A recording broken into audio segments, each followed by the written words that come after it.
তো দেখো বন্ধুরা, আমি এসছি গোপালকে শোয়াতে। এই যে আমাদের ছোট্ট গোপু সোনা, আর এটা আমাদের বড় গোপু সোনা। গোপুকে শোয়াতে এসছি তোমাদের একটা জিনিস দেখানোর জন্য। আমি এত রাত্রিরে তোমাদেরকে ভিডিওটা করছি।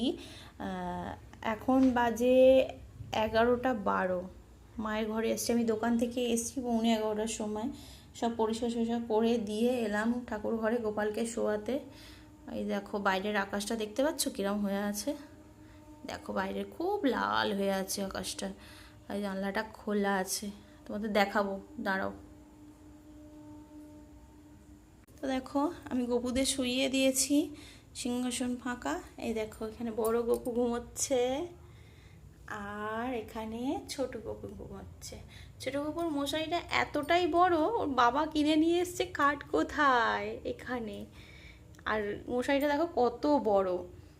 তো চলো আমি নিচের দিকে যাই, চলো তোমাদের দেখাতে দেখাতে যাই। দেখো বন্ধুরা, অন্ধকার ঘুটঘুটে।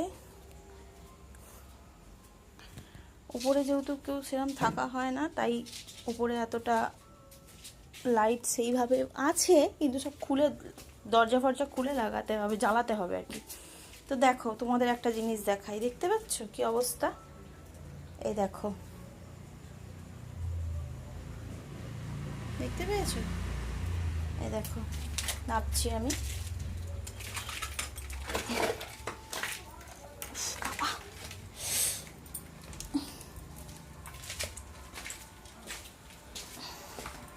দেখতে পাচ্ছ কি হয়ে আছে এখানটা, দেখো।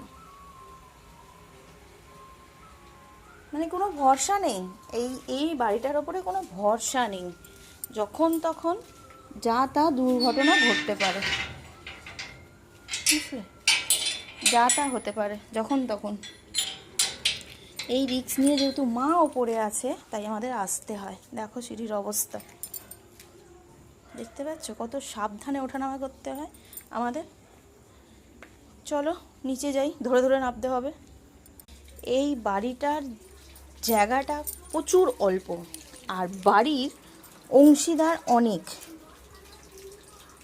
তাই এই বাড়ির কোনো মতে এই বাড়ির কোনো গতি হচ্ছে না, এভাবেই চলছে। জানি না আমরা কতদিন এইভাবে টিকে থাকতে পারবো।